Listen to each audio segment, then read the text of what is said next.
Hey everybody, what's going on? This is Owen Ogletree with Brewtopia.info, and a few months ago I put together this brief PowerPoint presentation with Carrie Allen, the beer wench, where it was presented at a beer bloggers conference, and I just wanted to share this with everyone because I have an intense desire to be traveling overseas right now, as many people do, but we have this pandemic going on with hopefully vaccines coming in the near future that are going to allow us to get back on those big planes and travel over to Europe. And what we love the most about going to Europe is the beer and going into the pubs and the taverns and checking out the classic European beer history and culture and discovering the roots of craft beer.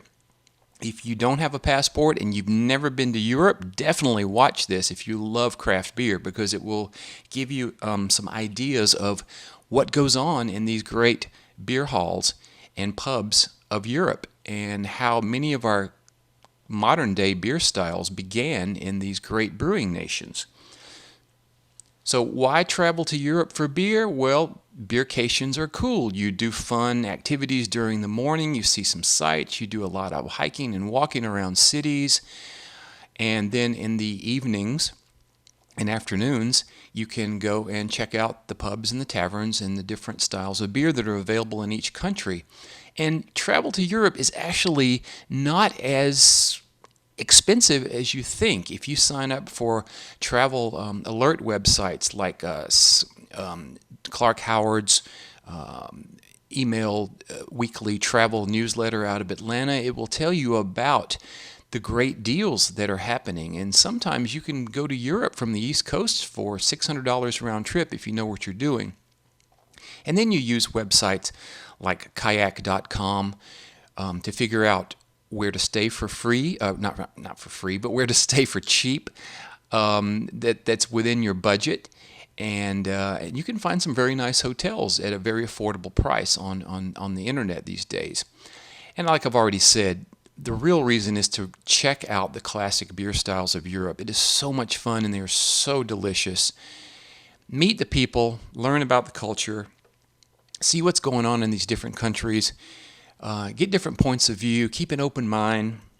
It's just so enjoyable. Now we're going to start in England, and the late beer critic writer Michael Jackson, not the singer but the beer critic Michael Jackson, often said that in England beer is a social phenomenon.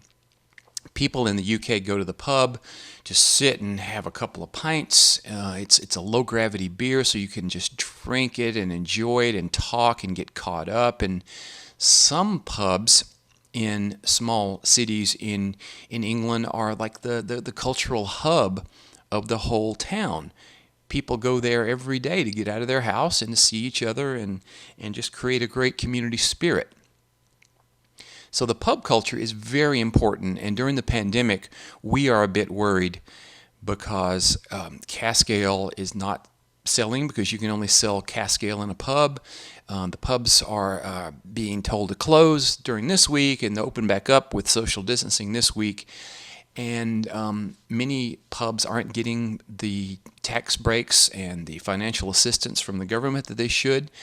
But if the pubs in the UK go away, it would be so sad because they are so much fun and they're so unique. My favorite thing about UK pubs is cask conditioned ale.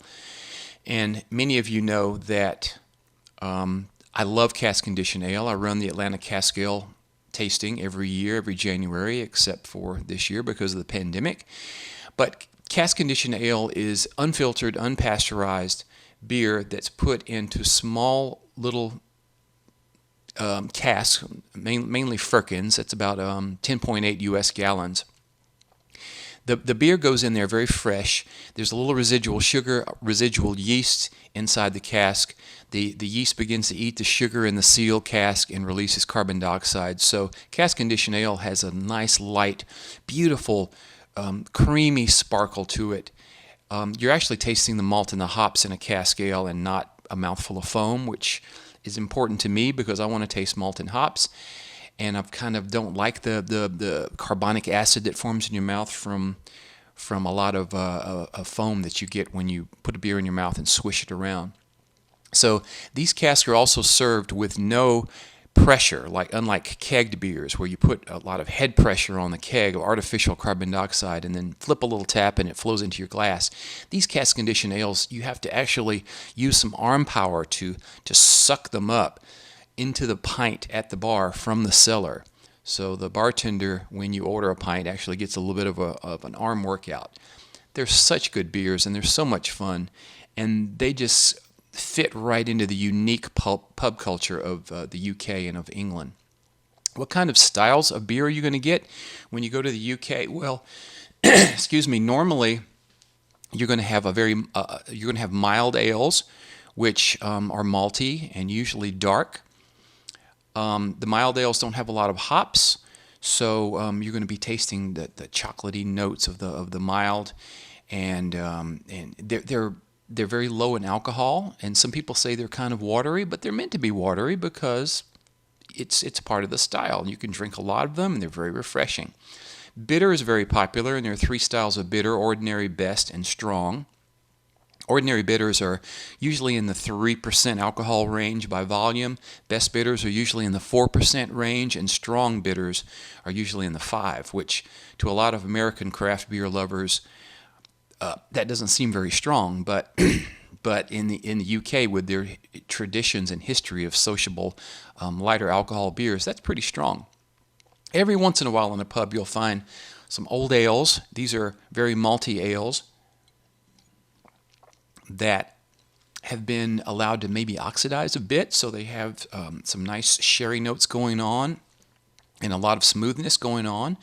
Porters and stouts. In the UK, if you're lucky, you'll find some porters and stouts. Those black beers are making a comeback.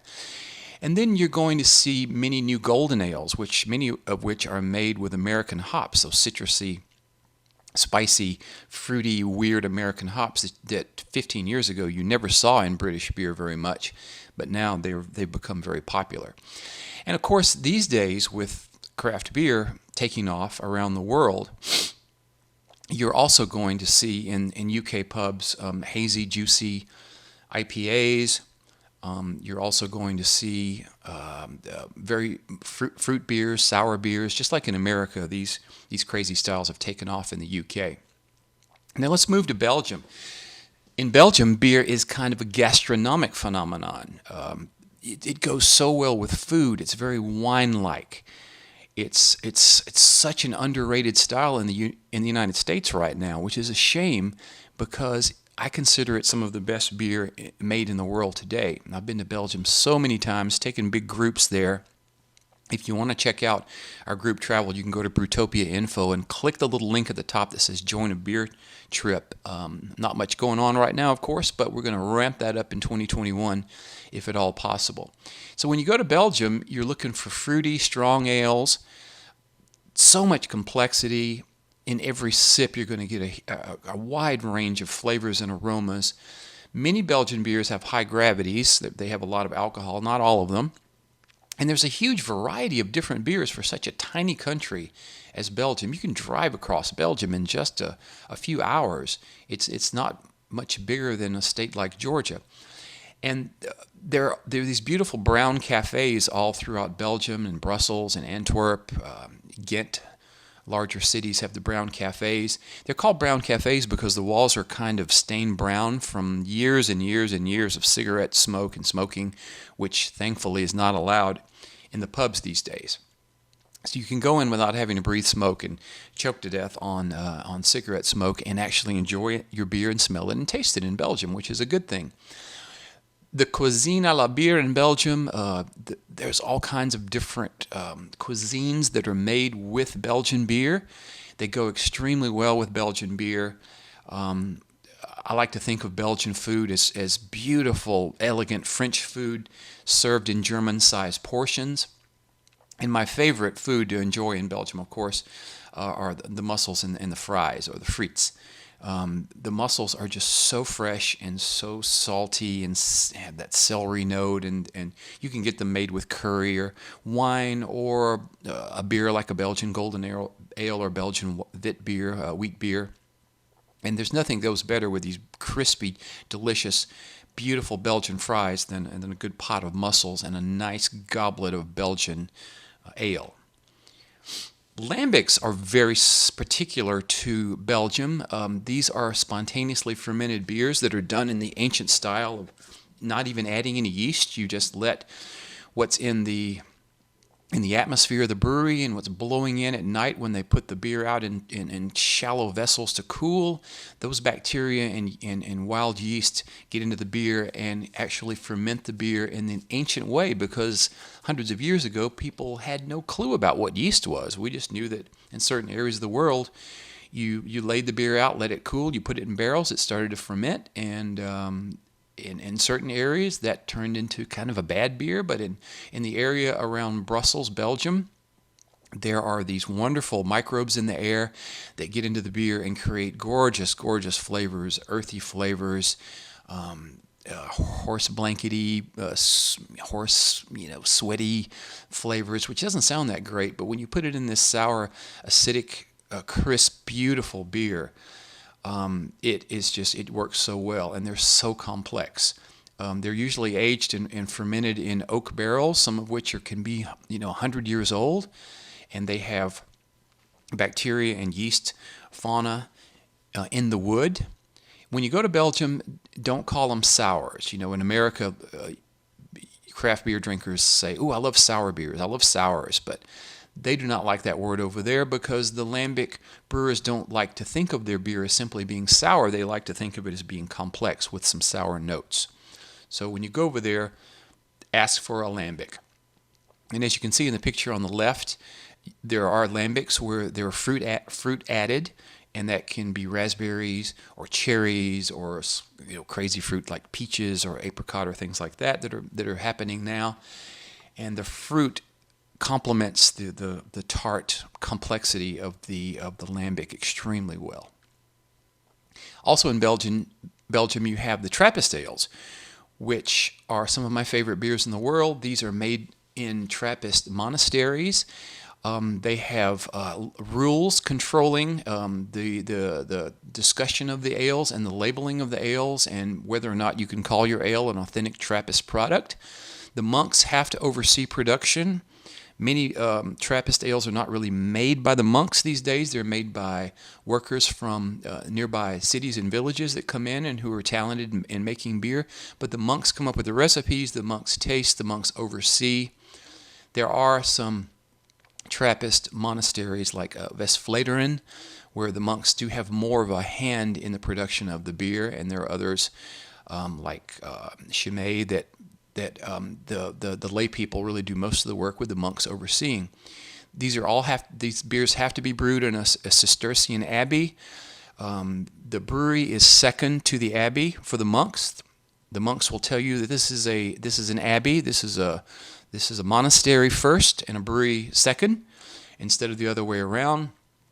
And for a Belgian Trappist brewery to call itself Trappist, it has to fund charities and give much of the proceeds from the sale of the beer to the upkeep of the monastery and for local charities. Belgian Trappist ales, there are three major types. You can have a light alcohol beer called a monk's table beer or a Trappist single sometimes. You can have a chocolatey brown double with raisins and cherry notes. The fruit's not really in there, but it comes from the fermentation character. And then you get a high alcohol golden ale made with golden clear candy sugar usually, and more hops than the double, and those are called triples. So you can have a single, double, and triple. And then some Trappist breweries make a very strong beer, which Americans like to call quad, but more technically they're called Belgian strong dark ales or Belgian dark strong ales. Let's move to the Czech Republic here. Love the Czech Republic. Beer there is a philosophical phenomenon. People in the Czech Republic like to sit and drink half liters of beautiful hoppy lager and try to discuss the world's problems and solve the world's problems over beer, which I can't think of a better way to do that. Czechs, they have ancient taverns. The tavern you see over in the picture here has some old Czech brewing proverbs on the wall. The beer's not very expensive in the Czech Republic. It's a little more expensive than it used to be 15 years ago. I remember once paying less than €1 for a half liter of a really nice Czech Pilsner, but now they're a little more expensive, but they're still very, very affordable, much more so than the other countries that I'm going to be talking about here in this slideshow. The Czech Republic has more beer drinkers per capita than any other country in Europe. They put their beer away. I mean, they love it. The major styles you're going to see in the Czech Republic are Czech Pale Lager, which is a low alcohol version of a nice Pilsner. And then you can have Czech Premium Pale Lager, which have been called Bohemian Pilsners in the past. Beautiful golden color, nice Moravian malt. Beautiful Czech hops in there to give a nice aroma and bitterness. Nowadays you can also find Czech amber lagers that have a little bit of caramel malt added to give them an amber color, and also Czech dark lagers that have dark malts added for a nice kick of roasted chocolatey notes. And many Czech brewers are now also trying their hands at different styles, like more modern styles. So it's not just going to be Pilsner in the Czech Republic anymore. The Czech Republic actually created golden clear lagers in the 1800s because they were really good at making glass and glass mugs. In a glass mug, you want to have a beautiful golden beer to go in there, so you can admire it through this beautiful glass mug instead of a stoneware mug or a wooden mug like in ancient times. Moravian malt from the Czech Republic makes beautiful Pilsners and lagers. Satz hops, floral, spicy, noble hops that are just so elegant. They have great soft water in the Czech Republic, which is perfect for making these light lagers and Pilsners. Germany, everyone's familiar with seeing videos of the rowdy Hofbrauhaus in Munich. But in Germany, beer is kind of a religious phenomenon, Michael Jackson said, meaning that they really take their beer seriously. It's a part of their daily diet. It's a part of their daily caloric intake.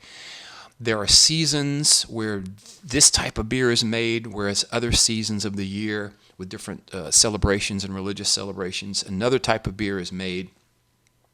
So in Germany, beer is very, very serious. They have the famous Reinheitsgebot law that was from the 1500s, and supposedly it came from breweries putting weird things in their beer, and some people got poisoned, and the beer was not very good. So the Reinheitsgebot says beer can only have the basic ingredients of water, malt, hops. They didn't know about yeast when it was put into play, but now yeast, of course, is included.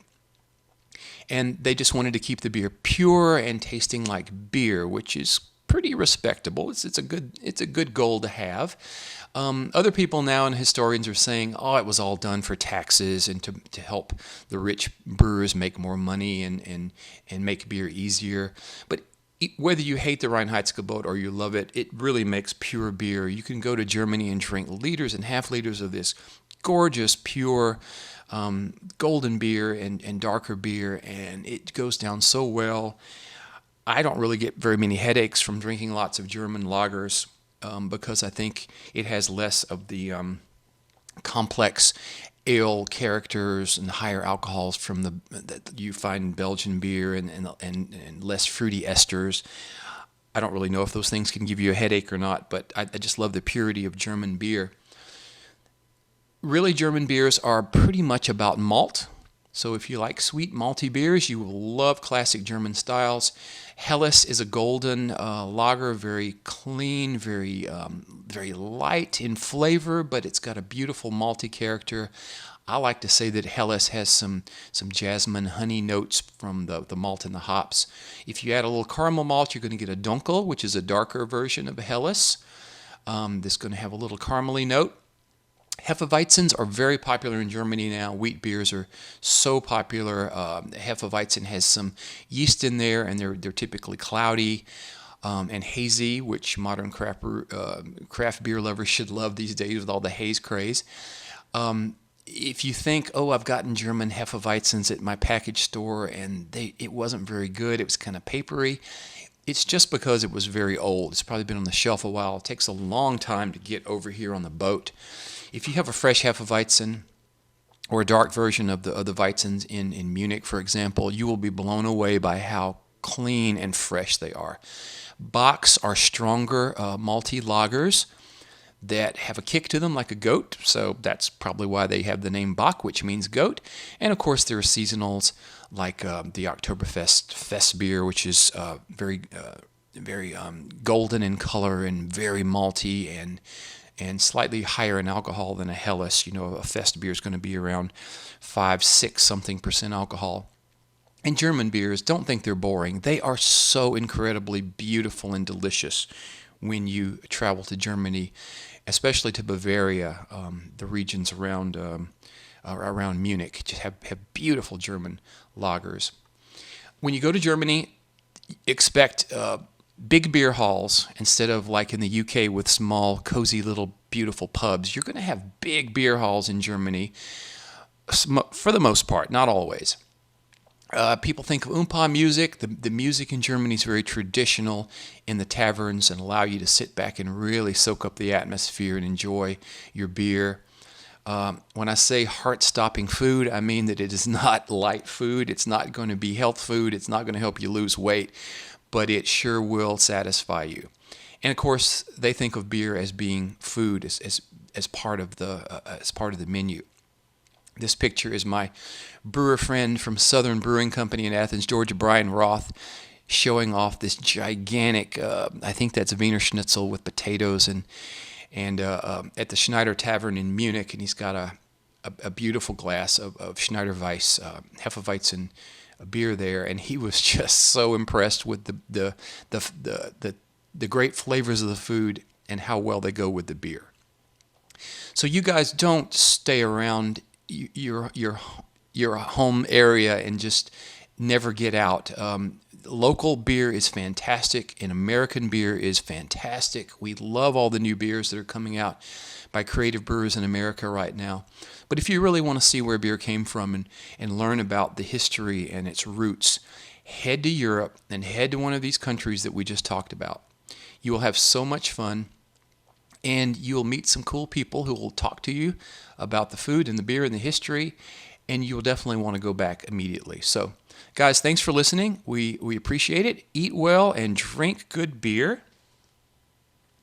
and have a wonderful winter, summer, whatever's coming up, and stay safe. Prost. Cheers. Love you guys.